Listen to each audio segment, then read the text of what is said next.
నమస్తే, welcome to Avani news network. Sonam Wangchuk మీకు అందరికీ తెలిసిన వ్యక్తే. చాలామందికి దేశంలో ఈ మధ్యకాలంలో చాలా పరిచయం అయ్యాడు. సోనం వాంగ్చుక్ లద్దాఖ్లో ఒక సోషల్ వర్కర్. అతను చాలా రకాలుగా ఒక సైంటిస్ట్ కూడా అనుకోవచ్చు. చాలా రకాల వస్తువులు కనిపెట్టాడు, మిలిటరీ కోసం, దేశం కోసం అనేక అవార్డులు కూడా సంపాదించాడు. అయితే అతను లద్దాఖ్ హక్కుల గురించి మాట్లాడడం మొదలుపెట్టిన తర్వాత బీజేపీ ప్రభుత్వానికి అతని మీద కోపం ఎక్కువైంది. అంతకుముందు బీజేపీ కూడా సోనం వాంగ్చుక్ను సపోర్ట్ చేస్తూ వచ్చిన బీజేపీ తర్వాతి కాలంలో హక్కుల గురించి మాట్లాడడంతో అతన్ని అరెస్ట్ చేసి సీరియస్ కేసులు పెట్టి జైల్లో కూడా పెట్టింది. ఆ తర్వాత దేశవ్యాప్తంగా దాని మీద వ్యతిరేకత రావడంతో ఆ కేసులు ఎత్తేసింది, ఆయన విడుదల చేసింది. ఇప్పుడు అతని గురించి ఎందుకు చర్చ అంటే, కాక్రోచ్ జనతా పార్టీ అనేది దేశంలో వైరల్ అవుతున్న క్రమంలో, సంచలనం సృష్టిస్తున్న క్రమంలో సోనం వాంగ్చుక్ కూడా కాక్రోచ్ జనతా పార్టీకి మద్దతు ఇస్తూ ఒక ప్రకటన జారీ చేశాడు.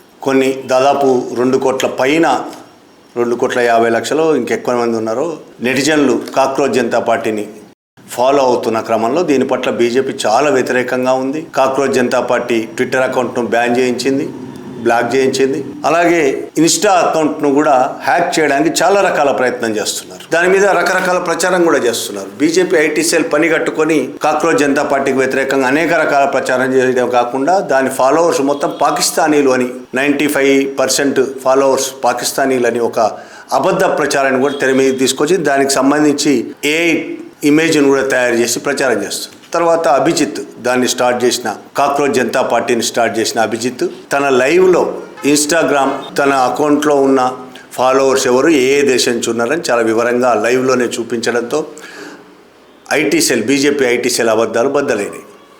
94% పీపుల్ ఇండియా నుంచి ఉన్నారు, మిగతా 6%లో అమెరికా, యూకే, కెనడా ఇట్లా వేరే దేశాల నుంచి ఉన్నారు అనేది అర్థమైంది.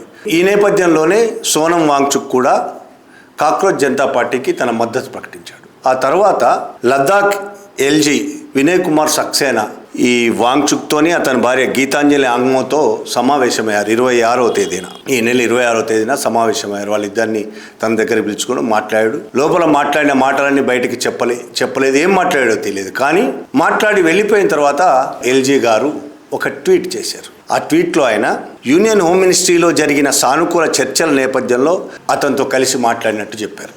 ఎవరు? వాంగ్చుక్తో అతని భార్యతో.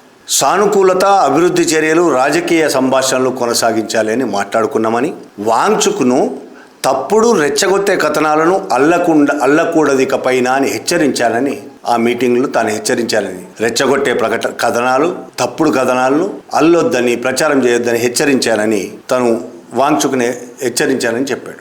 లద్దాఖ్ను గతంలో మణిపూర్తో పోల్చాడు వాంగ్చుక్. మణిపూర్లో ఎన్ని అల్లర్లు అయితే జరుగుతూ లద్దాఖ్ కూడా అదే పరిస్థితి ఉంది, ప్రభుత్వం పట్టించుకోవట్లేదనే ఉద్దేశంతో. అలాగే లద్దాఖ్ను మణిపూర్తో పోల్చడం తప్పు అని చెప్పానని, దానికి ఆయన కూడా అంగీకరించాడని, వాంగ్చుక్ కూడా అంగీకరించాడని అతను తన ట్వీట్లో చెప్పాడు. అలాగే కాక్రోచ్ జనతా పార్టీకి వాంగ్చుక్ మద్దతు ఇవ్వడం సరైంది కాదని, కాక్రోచ్ జనతా పార్టీ వెనక మొత్తం పాకిస్తానీయులు ఉన్నారని, ఫాలోవర్స్ కూడా మొత్తం పాకిస్తానీ నుంచి ఉన్నారు, కాబట్టి మద్దతు ఇవ్వద్దని చెప్పానని, దానికి ఆయన పూర్తిగా అధ్యయనం చేసి దాన్ని సమీక్షిస్తానని చెప్పినట్టు, తన మద్దతును సమీక్షించుకుంటానే అవసరమైతే విత్డ్రా చేసుకుంటానని చెప్పినట్టు ఆయన చెప్పాడు. అలాగే లద్దాఖ్లో పదే ర్యాలీలు తీయొద్దని, దానివల్ల లద్దాఖ్ టూరిజం ఆర్థిక వ్యవస్థ నష్టం కలుగుతుందని ఆయనకు చెప్పానని, అట్లే వాంగ్చుక్ తాము చేస్తున్న కొన్ని అభివృద్ధి పనులను మెచ్చుకున్నాడని కూడా మాట్లాడాడు. ఇది ట్విట్టర్లో వచ్చిన తర్వాత దీన్ని వాంగ్చుక్ చూశాడు. ఇది ఢిల్లీలో ఉన్న తమ బాసులను మెప్పించడం కోసం చేసిన ట్వీట్ అంతా అనుకున్నట్టు వాంగ్చుక్ చెప్పాడు. కాబట్టి దాన్ని పట్టించుకోలేదు. ఢిల్లీలో ఉన్న పెద్దల్ని ఎలాగూ ఏదో ఒకటి చెప్పి ఆయన మెప్పించుకోవాలి, నేను చాలా గొప్ప పనులు చేస్తున్నా ఇక్కడ చెప్పుకోవాలి ఢిల్లీ బాసులకు, కాబట్టి అలా చెప్పుకుంటాడు అనేది. కానీ ఆ నెక్స్ట్ డే అన్ని పేపర్లలో ఈ వార్త వచ్చింది. అంటే ఎల్జీ అన్ని పేపర్లకు, లెఫ్టినెంట్ గవర్నర్ అన్ని పేపర్లకు ఈ ప్రకటనలాగా పంపించి అది వచ్చేటట్టు చేశాడు. దాంతో వాంగ్చుక్ అన్ని పేపర్లో వచ్చింది కాబట్టి దీనికి జవాబు ఇవ్వాల్సిన బాధ్యత ఉన్నది తనపైన అని వెంటనే ఆయన ఓ వీడియో ద్వారా జవాబిచ్చాడు. ఎల్జీ ఇచ్చిన ట్వీట్ చూడండి, వాంగ్చుక్ మాట్లాడిన వీడియో కూడా చూడండి. వాంగ్చుక్ ఏమంటాడంటే, हमें दिखता है कि उनका एक ट्वीट आया है जिसमें वो मुझे फटकार लगा रहे हैं, लगभग कहते हुए कि हमने उन्हें ये चेतावनी या सीधी बात की उनसे कि वो ये ना करें, वो ऐसा ना करें, कॉकरोच जनता पार्टी के बारे में वो अपनी बयान को दोबारा सोचें। तब तो मैंने ये सोचा कि शायद एलजी साहब को दिल्ली में बैठे किसी आका को, बॉस को खुश करना था। ముందు ఎల్జీ ట్వీట్ చేసినా నేను పెద్దగా పట్టించుకోలేదు. ఢిల్లీ భాషల మెప్పు కోసం అలా ట్వీట్ చేశాను, వదిలేశాను. కానీ తెల్లారి అన్ని పేపర్లో వచ్చింది కాబట్టి నేను జవాబు ఇవ్వాల్సి వస్తుంది అని మాట్లాడాడు. తమ మధ్య మీటింగు స్నేహపూర్వకంగా నడిచింది. అయితే ఎల్జీ చెప్పినట్టు తాను కాక్రోచ్ జనతా పార్టీకి మద్దతు వాపస్ తీసుకుంటానని ఎల్జీకి చెప్పలేదు. దాన్ని సమీక్షిస్తానని కూడా చెప్పలేదు. నేను హానరరీ కాక్రోచ్ అని ఎల్జీకి చెప్పాను స్పష్టంగా అని కూడా వాంగ్చుక్ చెప్పాడు. ఎల్జీ ఏదైతే మాట్లాడాడో, ట్వీట్ చేశాడో అది మా సమావేశంలో జరిగింది కాదు. మా సమావేశం మీటింగ్ టోన్తోనే ఆ టోన్ సరిపోలేదు, అసలు చాలా విరుద్ధంగా ఉంది ఆ టోన్. ఢిల్లీ బాస్ని ఆకట్టుకోవడానికి అలాంటి ట్వీట్ ఇచ్చాడు తప్ప అందులో ఎలాంటి నిజము లేదు. అలాగే మణిపూర్తో లద్దాఖ్ నేను పోల్చిన విషయం తప్పు అని అంగీకరించానని చెప్పాడు ఎల్జీ. కానీ నేను అంగీకరించడం లేదు. ఇది మణిపూర్తో పోల్చడాన్ని నేను సమర్థించుకుంటున్నా, మళ్ళీ పోలుస్తున్నా మణిపూర్తో అని మాట్లాడాడు. దీన్ని బట్టి మనకేమర్థమవుతుంది, ఎల్జీ బీజేపీ కార్యకర్తలే. ఇక్కడ గవర్నర్లైనా ఎల్జీలైనా, ఎల్జీ అంటే ఒక రకంగా గవర్నర్, లెఫ్టినెంట్ గవర్నర్, బీజేపీ కార్యకర్తలుగానే ఉన్నారు కాబట్టి, బీజేపీ భావజాలంతోనే ఉంటారు కాబట్టి, ఆర్ఎస్ఎస్ భావజాలంతో ఉంటారు కాబట్టి, వాంగ్చుక్ లద్దాఖ్లో ఉన్న పేరు వల్ల ఆయన విడుదల చేసి ఆయనతో సమావేశమయ్యారు. కానీ నిజానికి వాంగ్చుక్ అంటే వాళ్ళకి మంటగా ఉంది. అలాగే కాక్రోచ్ జనతా పార్టీ అంటే అంతకంటే ఎక్కువ మంటగా ఉంది. దేశవ్యాప్తంగా విస్తరిస్తున్నది. అది నెటిజన్లే కావచ్చు, సోషల్ మీడియానే కావచ్చు, కానీ దేశవ్యాప్తంగా ప్రభావం చూపిస్తున్నారు. దాని మీద చాలా మంటగా ఉంది వాళ్ళకి. దాని మీద విపరీతమైన విషపూరిత ప్రచారం చేస్తున్నారు బీజేపీ ఐటీ సెల్. అందువల్ల ఎల్జీ కూడా ఒక బీజేపీ కార్యకర్తగా కాక్రోచ్ జనతా పార్టీకి వ్యతిరేకంగా ప్రచారం చేయడంలో భాగంగా వాంగ్చుక్ను వాడుకున్నాడు. వాంగ్చుక్ భుజం మీద తుపాకీ పెట్టి కాక్రోచ్ జనతా పార్టీని కాల్చదలుచుకున్నాడు. అంటే ఇంత అబద్ధాలతో ఈ దేశాన్ని పరిపాలిస్తున్నారు వీళ్ళు. ఆ తర్వాత కాక్రోచ్ జనతా పార్టీ ఎవరైతే స్టార్ట్ చేశారో సోషల్ మీడియాలో అభిజిత్, వాంగ్చుక్ వీడియో రిలీజ్ చేసిన తర్వాత అభిజిత్ కూడా ఒక ట్వీట్ చేశాడు. తమ ఆశయానికి మద్దతు తెలిపినందుకు థ్యాంక్స్ చెప్పాడు. నేను సంపూర్ణంగా భారతీయునేనని, అలాగే తన ఫాలోవర్స్ 94% భారతీయులే, మిగతా వాళ్ళు వేరు వేరు దేశాల్లో ఉండొచ్చు కానీ 94% భారతీయులే అని మళ్ళీ ఒక్కసారి స్పష్టం చేశాడు. గతంలో తాను లైవ్ చేసి చూపించింది మొత్తం వివరంగా తన ట్వీట్ ద్వారా చెప్తూ వాంగ్చుక్కు థ్యాంక్స్ చెప్పాడు. దీన్ని బట్టి మనకు అర్థమవుతుంది ఏంటంటే, చిన్న విషయాన్ని అయినా సరే, చిన్న సంఘటన అయినా సరే, బీజేపీకి ఆర్ఎస్ఎస్కో వాళ్ళ భావజాలానికి వ్యతిరేకంగా ఎక్కడైనా చిన్న సంఘటన జరిగితే వెంటనే భయపడిపోయే పరిస్థితి వచ్చింది. వాళ్ళు భయపడిపోతున్నారు. దేన్ని కూడా నిద్ర పట్టకుండా చేస్తున్నది కాక్రోచ్ జనతా పార్టీ కావచ్చు, దేశంలో జరుగుతున్న అనేక రాష్ట్రాల్లో జరుగుతున్న ఉద్యమాలు కావచ్చు, ప్రజలు రోడ్ల మీదకి కావచ్చు, రోడ్ల మీదకి రావడం, ఒకవైపు ఆర్థిక సంక్షోభంలో దేశం కూరుకుపోతూ ఉండడం, ఇవన్నీ ఆర్ఎస్ఎస్ అండ్ బీజేపీ వాళ్ళకి నిద్ర పట్టకుండా చేస్తున్నాయి. ఎట్లో అట్లా దీన్ని కప్పిపెట్టే ప్రయత్నం చేస్తున్నారు.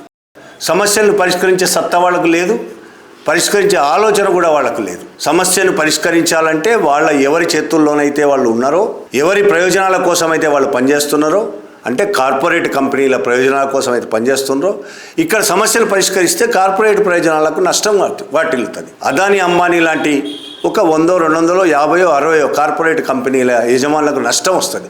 భారతదేశ ప్రజల సమస్యలు పరిష్కరిస్తే వాళ్ళకు నష్టం. కాబట్టి సమస్యలు పరిష్కారం చేయాలని కోరిక వాళ్ళకి ఏమాత్రం లేదు.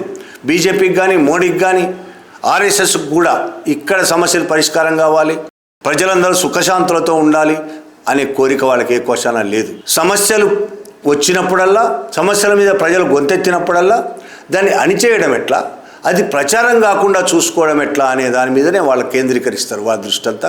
అందులో భాగంగా ఇప్పుడు సోషల్ మీడియా బాగా నడుస్తుంది కాబట్టి ఐటీ సెల్ అదే పని మీద కొన్ని వేల మంది దేశవ్యాప్తంగా, నిజం చెప్పాలంటే లక్షల మంది వాళ్ళు పేటీఎం బ్యాచ్లు అంటుంటారు కదా, అసలైన పేటీఎం బ్యాచ్లు వాళ్ళు రూపాయి నుంచి 10 రూపాయలు, 50 రూపాయలు, 100 రూపాయలు ఒక్కొక్క పోస్టుకు తీసుకుంటూ ఒక టూల్ కిట్ని పైనుంచి ఢిల్లీ నుంచో నాగ్పూర్ నుంచో ఒక టూల్ కిట్ వస్తుంది, దాన్ని వీళ్ళు ప్రచారంలో పెడతారు. సేమ్ ప్రచారం జరుగుతుంది, కాపీ పేస్ట్. అట్లా కాక్రోచ్ జనతా పార్టీకి వ్యతిరేకంగా కూడా ఈ టూల్ కిట్ వ్యవహారం దేశవ్యాప్తంగా నడుస్తుంది. అందులో భాగంగానే ఎల్జీ వాంగ్చుక్ను ఒక రకంగా బెదిరించాడు. కాక్రోచ్ జనతా పార్టీకి మద్దతు ఇవ్వద్దు, బహిరంగంగా చెప్పకపోవచ్చు, లేకపోతే ఆయనకు చెప్పకపోవచ్చు, కానీ గతంలో ఆయన అరెస్ట్ చేసి జైల్లో పెట్టి లద్దాఖ్కు చాలా దూరంగా 100 కిలోమీటర్ల దూరంగా జైల్లో పెట్టి ఎవరు కలవకుండా చేసి హింసల పాలు చేశారు కదా, మళ్ళీ అదే పరిస్థితి ఎదురవుతుందని ఒక హెచ్చరిక. ఈసారి విడుదల కావడం కాదు, బెయిల్ కూడా రాదనే ఒక రకమైన హెచ్చరిక. చాలా ఉదాహరణలు ఉన్నాయి దేశంలో. వాళ్ళకు వ్యతిరేకంగా మాట్లాడిన వాళ్ళకి కనీసం బెయిల్ కూడా రాకుండా 5 ఏళ్ళు 10 ఏళ్ళు ఏ విధంగా జైల్లో ఉన్నారో, రేపు వాంగ్చుక్ను కూడా అదే చేయొచ్చు. చేసే ప్రయత్నం చేశారు, వెనక్కి తగ్గారు, కానీ ఇప్పుడు మళ్ళీ అదే చేయొచ్చు. ఆ రకమైన బెదిరింపు ఎల్జీ వాంగ్చుక్కు ఇచ్చాడు. అలా బెదిరించాడు. అలా బెదిరించినట్టు బహిరంగంగా పేపర్ ప్రకటనలు చేశాడు. ఇది దేశవ్యాప్తంగా బీజేపీ చేస్తున్న వ్యవహారం. Thank you very much.